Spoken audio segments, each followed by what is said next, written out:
కాపుల్లో tiger అయినటువంటి అంబటి రాంబాబుని దాడి చేసి చంపాలని చూస్తుంది ఈ కూటమి ప్రభుత్వం అంటూ వైసీపీ నాయకులు చేస్తున్న ఆరోపణల్లో వాస్తవాలు ఎంత ఉన్నాయనుకోవచ్చు అంటారు. అందరి నమస్కారం. కాపుల్లో టైగర్ టైగర్ అనేవాడు ఎప్పుడు కూడా ఇట్లాంటి ఒక నిత్యమైన భాషా సంస్కృతి ఎవరు వాడరు. అయినా టైగర్ అని ఎవరు అన్నారో మరి మాకైతే అర్థం కావట్లేదు. కానీ ఆయన టైగర్ అయితే కాదు. కాపుల్లో కేవలం ఒక పార్టీని అడ్డం పెట్టుకొని ఏదో తన కులాన్ని బూచిగా చూపించేసి దాంతో రాజకీయ లబ్ధి పొందాలి, లేదా జగన్మోహన్ రెడ్డి గారికి ఏదో సానుభూతి వచ్చే విధంగా పనిచేయాలని ఒక భాగం, ఒక దీంట్లో భాగంగా మరి ఆ రోజు ఏదైతే ఆ ఫ్లెక్సీ గాడికి వెళ్తున్నాడో వెళ్ళేటప్పుడు ఆయన అంబటి రాంబాబు గారు వాడిన భాష ఎలా ఉందో ఒకసారి మనం అందరూ గుర్తు చేసుకుంటే ఆయన భాష ఎలా ఉంది, మనం దేన్ని తీసుకెళ్ళిపోతున్నాం, ఎక్కడికి వెళ్తున్నాం అనేది మనకు అర్థమవుతుంది. టైగర్ అనేవాడు వాడి భాష వేరుగా ఉంటుంది. ఎలా వాడాలి భాష? మనం స్వచ్ఛంగా ఉండాలి, తెలుగులో మాట్లాడాలి, ప్రజాస్వామ్యాన్ని గౌరవించాలి, రాజకీయ నాయకులను గౌరవిస్తూ విమర్శించాలి. అంతేలేగాని అమ్మల్ని పెళ్ళాలని తల్లుల్ని వాడేవాడు ఏమవుతారు?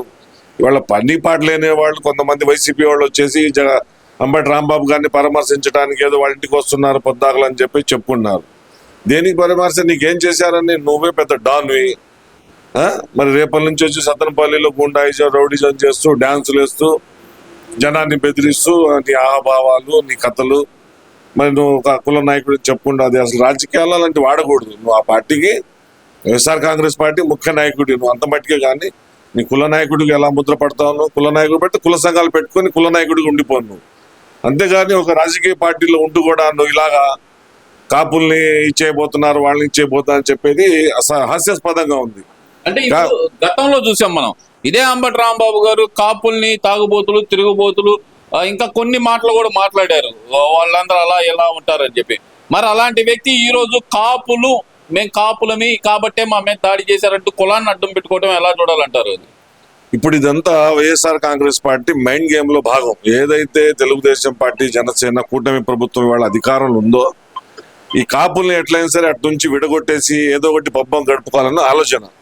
దాంట్లో భాగంగా మరి ఒకప్పుడు పని చేయరు, పని పాటలేదు, రౌడీజాలు చేస్తారు మా కాపులు అని చెప్పేసి కాపు నాయకుల్ని కాపు కులాన్ని కించపరిచే విధంగా మాట్లాడినటువంటి నాయకుడు అంబటి రాంబాబు.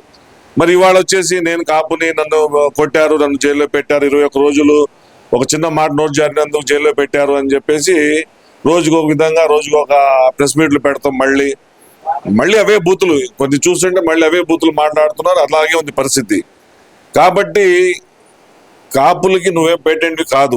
ఇప్పుడు ఒక ఆయన ఉపయోగించుకుంటారు, అక్కడ ఇంకొక ఆయన ఉన్నాడు ముద్రగడ పద్మనాభరెడ్డి గారు, నిన్ను కూడా ఉపయోగించుకుంటారు. నువ్వు ఏదో ఉలిక్కి పడిపోయి నేనేదో చేసేయాలి అని అనుకుంటే మాత్రం మీరు చేసిన తప్పుని మాత్రం వదిలిపెట్టేది ఉండదు. మీరు వరుస పరామర్శలు అంబటి రాంబాబు గారికి రీసెంట్ గా చూస్తే కనుక నిన్న మరి కొడాలి నాని గారు కూడా వచ్చి పరామర్శలు చేస్తున్నారు కదా, మరి ఎలా చూడాలంటారు? అవును, ఇప్పుడు వీళ్ళందరూ కూడా వరుస రేపటి రోజు ఏంటంటే ఎవరికి ఏం జరిగినా కూడా వరుస పెట్టి పరామర్శలు చేసుకోవడం. అందరూ ఓడిపోయి ఉన్నారు, వీళ్ళందరూ కూడా ఓడిపోయి ఉన్నారు. ఏం చేస్తారు? ఏదో ఒకటి చేసుకోవాలి, ఏదో ఒకటి చేసుకున్న సోషల్ మీడియా ఉంది. వచ్చాము గంట కూర్చున్నాం, మళ్ళీ మాట్లాడాం, ఏం జరిగింది ఎలా అని ఏదో దాని మీద ప్రెస్ మీట్ పెడతాం. ఆ ప్రెస్ మీట్లో మళ్ళీ ఆయన ఏదో ఒకటి కులాల గోలో ప్రాంతాల గోలో ఏదో అలజడికి వచ్చే విధంగా, లేకపోతే ఎవరికో కోపాలు వచ్చే విధంగా, లేదా ఎవరో ఒకళ్ళని రెచ్చగొట్టే విధంగా ఒక సామాజిక వర్గాన్ని ఏదో ప్రెస్ మీట్లు పెడుతుంటారు. దేనికి పరామర్శ? నువ్వు ఏం సాధించావు అని చెప్పేసి నీకు 4 రోజులు జైల్లో పెడితే ఏముంది? జైల్లో పెడితే ఏం చేశారు నిన్ను? అదే అంటుంది, మా ఇంట్లో కుక్క కూడా భయపడదని చెప్పి నిన్న కూడా అంటున్నాడుగా. మరి ఇప్పుడు వచ్చే వాళ్ళందరూ కూడా ఎవరు ఆ కుక్కని పరామర్శించడానికి వస్తున్నారా? మీ ఇంట్లో కుక్క కూడా స్టేషన్కి జైలుకి న్యాయ వ్యవస్థలు భయపడదు. మరి వచ్చే వాళ్ళు దేనికి పరామర్శించడానికి వస్తున్నారు? మీ ఇంట్లో ఉన్న కుక్కల్ని పరామర్శించడానికి వస్తున్నారా? ఓకే, మీ ఇంటికి వచ్చేవాళ్ళు మరి మీ కుక్కల్ని పరామర్శించడానికి వస్తున్నారా? అది మాకైతే తెలియదు. కానీ ఒకటి, భయపడాలంటే తప్పు చేయబాకండి. తప్పు చేస్తే మాత్రం కంపల్సరీ భయపడాల్సిందే. తప్పు చేసే విధంగా పనులు కానీ భాష కానీ ఏదైనా సరే మీరు ఒకసారి వాళ్ళ ప్రభుత్వం చేస్తున్న తీరు, కూటమి ప్రభుత్వం అధికారంలోకి వచ్చిన తర్వాత మహిళల్ని గౌరవించే విధంగా, ప్రతిపక్షాలను గౌరవించే విధంగా, ప్రతి మనిషికి కూడా గౌరవించే విధంగా ఇవాళ కూటమి ప్రభుత్వ పరిపాలన ఉంది. మీలాగా బీసీలు అది ఇంకో సామాజిక వర్గాన్ని కులాల పేరు తిడటం, కొట్టేయటం, వాళ్ళని దూరం పెడతాం, లేకపోతే వాళ్ళ పిల్లల్ని చచ్చిపోతే ఇంకో రకం గందరగోళాలు చేయటం వాళ్ళ ప్రభుత్వంలో ఉండదు. కూటమి ప్రభుత్వం అనేది సామాజిక న్యాయం, సామాజిక భద్రత, బతుకు భరోసా, ప్రతి ఒక్కళ్ళు కూడా స్వేచ్ఛగా పనిచేసుకోవచ్చు, స్వేచ్ఛగా బతకొచ్చు, తమ యొక్క జీవనాన్ని స్వేచ్ఛగా గడిపే విధంగా ఉంటుంది. కాబట్టి మీలాగా నిర్బంధ పరిపాలన, ఏమంటే ఏం చేస్తారో, ఏమంటే జైల్లో వేస్తారో, ఇవాళ అలా ఉండబట్టే కదా మీరు సోషల్ మీడియాలో మీ వాళ్ళు ఇప్పటికి కూడా రౌడీజంగా, ఈ వైసీపీ కార్యకర్తలు కొంతమంది రౌడీజంగా మాట్లాడుతూ ఇంకా రపా అంటూ ఈ చేయి తీసుకెళ్లి మెడ మీద పెట్టుకోవడం ఇవాళ చేస్తున్నారు. ఇంకా దీనికి కారణం ఏంటంటే మీకు ఇంకా కంట్రోల్లో పెట్టాల్సింది ఉంది. కాబట్టి ప్రజల్ని పిచ్చోళ్ళని చేసి మళ్ళీ ఏదో మేము పబ్బం గడుపుకుందాం అనే తప్ప వైసీపీ నాయకులకి వీళ్ళకి తప్పు చేస్తున్నాం అనే ఆలోచన ఇంకా కలగట్లా. అంటే ఇక్కడ మొన్నటి వరకు ఏదైతే ఎలక్షన్ల ముందల వరకు రెడ్ బుక్ ను మడిచి అక్కడైనా పెట్టుకోండి, ఎక్కడ పెట్టుకోవాలో మమ్మల్ని చెప్పమంటారా అంటూ మాట్లాడిన ఇదే అంబటి రాంబాబు గాని, ఇదే వైసీపీ నాయకులు గాని, మరి ఈ రోజు రెడ్ బుక్ పేరు చెప్తే గనక ఎందుకు భయపడే పరిస్థితి వచ్చిందన్నారు. రెడ్ బుక్ లో నన్ను చంపేయమని కూడా రాసి ఉంది, నాకు తెలుసు ఆ సంగతి అంటూ అంబటి రాంబాబు చెప్పే పరిస్థితి ఎందుకు వచ్చిందంటారు. అసలు చంపేయమని రాసి ఉంది అని చెప్పి ఆయన చెప్పాడంటే ఏం జరగబోతుందని ఆయనకి తెలుసు అనుకోవచ్చు అంటారు. రెడ్ బుక్ అనేది ఒక పోలీస్ స్టేషన్ లో రౌడీ షీట్ ఓపెన్ అయిన వాళ్ళకి ఎలా ఉంటుందో ఆ రెడ్ బుక్ లో అలాంటి వాళ్ళే ఉంటారు నాకు తెలిసి. రౌడీ షీట్ అంటే ఏంటంటే ఎక్కువ తప్పులు చేసి ప్రజల్ని భయభ్రాంతి గురి చేసి ప్రజల్ని గౌరవించకుండా లేదా ఇతరులను గౌరవించకుండా తమదే పబ్బం గడుపుకోవాలి, తమదే మాట నడవాలి, తమదే పై చేయవ్వాలి అని చెప్పేసి ఒక రౌడీజం ధౌర్యంలో బతికే నాయకులు ఎవరైనా ఉంటే ఏ రాజకీయ పార్టీలో కూడా వాళ్ళ పేర్లు రెడ్ బుక్ లో ఉంటాయి. ప్రజల్ని ఎవరైనా సరే రాజకీయ నాయకులు కానీ బూతులు తిడుతూ రాయలేని, మాట్లాడలేని, చెప్పుకోలేని భాషలు బూతులు తిట్టే నాయకులు, వ్యవస్థల్ని నాశనం చేసే నాయకులు, అలాంటి వాళ్ళు ఎవరైనా దొంగ కేడి ముండావుడుకు లాంటి వాళ్ళ నాయకుల పేర్లు రెడ్ బుక్ లో ఉంటాయి. కాబట్టి ముందు స్టార్టింగ్ లో ఏమన్నారంటే ఆ రెడ్ బుక్ అంటే ఏదో పెద్ద రాసావులే నువ్వు అది ఇదని చెప్పేసి ప్రగల్భాలు పలికారు వైసీపీ నాయకులు కొంతమంది. వాళ్ళ రెడ్ బుక్ అనేది చట్టంతో పని. ఏదో సినిమాలో చూపించినట్టుగా 10 మంది కుర్రోళ్ళని తీసుకెళ్లి ఎవరిని అర్ధరాత్రి పూట ఇళ్లలో తీసుకెళ్లిపోయి ఎవరిని కొట్టే పరిస్థితి కాదు. చట్ట ప్రకారంగా ఎవరు తప్పు చేస్తే దాని సాక్ష్యాధారాలు అన్ని సేకరించి చట్టం అనేది అతనికి ఏ స్థాయిలో అతని మీద మనం యాక్షన్ తీసుకోవచ్చు అనేది పరిశీలించి ఆ చట్ట ప్రకారం చర్యలు తీసుకుంటున్నారు తప్ప ఏదో ఒక గుండాయిజం లాగా ఇతను ఏదో నోరు బారేస్తున్నాడని అతను తీసుకెళ్లిపోవడం, కొడతాం, పంపించడం అంటే ఎవరు చేయట్లా.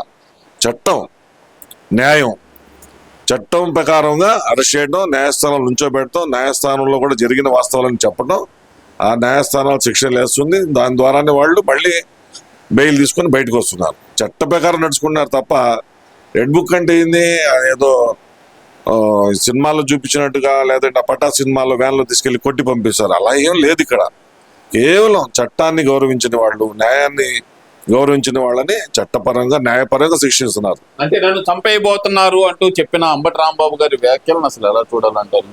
అదే ఎదుటోడికి లేని ఆలోచనలు కల్పించడం అంటే ఇలాంటి వాళ్ళే. మరి ఆయన వాళ్ళ పార్టీ కోసం కుర్బాన్ ఇవ్వటానికి ఏమన్నా ప్రయత్నం చేస్తున్నారు మరి అంతే కదా. ఒకవేళ ఆయనకి అట్లాంటి ఆలోచనలు ఉండేవాళ్ళు కానీ చంపుడు రాజకీయాలు మాత్రం కూటమి ప్రభుత్వాలు ఎక్కడా ఉండవు. చంపాల్సిన అవసరం అంతకంటే ఎవరికి లేదు.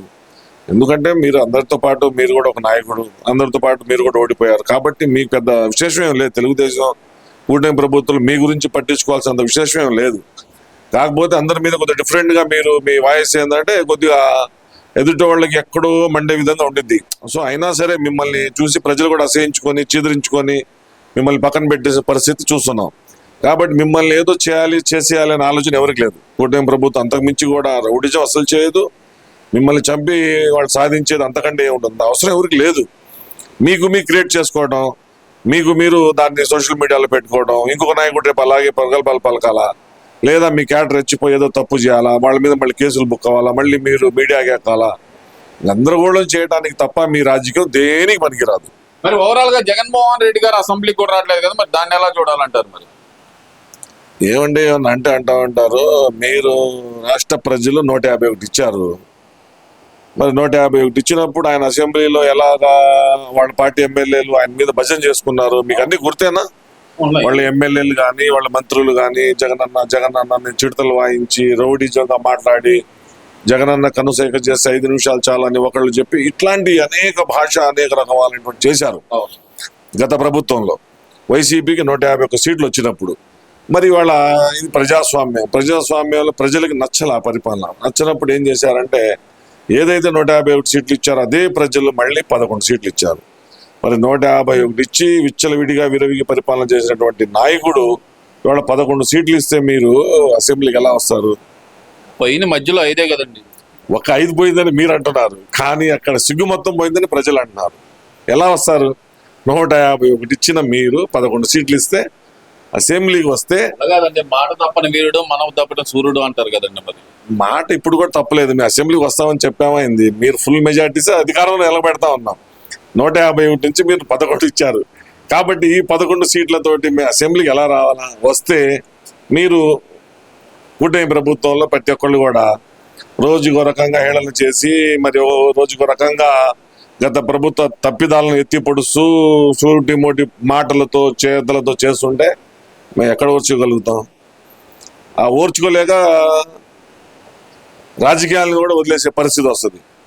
కాబట్టి అంత అవసరం ఎందుకు లేదు? 4 రోజులు ఏదో గడ్డు కాలంలాగా కళ్ళు మూసుకుంటే రాబోయే ఎన్నికలలో మళ్ళీ ఏదన్నా ఒక 20 సీట్లు 10 సీట్లు పెరిగి కొద్దిగా ప్రతిపక్షానికి సరిపోనుగా ఏదన్నా ప్రజలు అవకాశం ఇస్తే అప్పుడు ఆ ప్రతిపక్షంలో కూర్చోటానికి అప్పుడైనా వస్తారు. లేదు, అది కూడా లేదు, ఇది కూడా లేదు, ఈ 11 కూడా పీకేశారనుకో,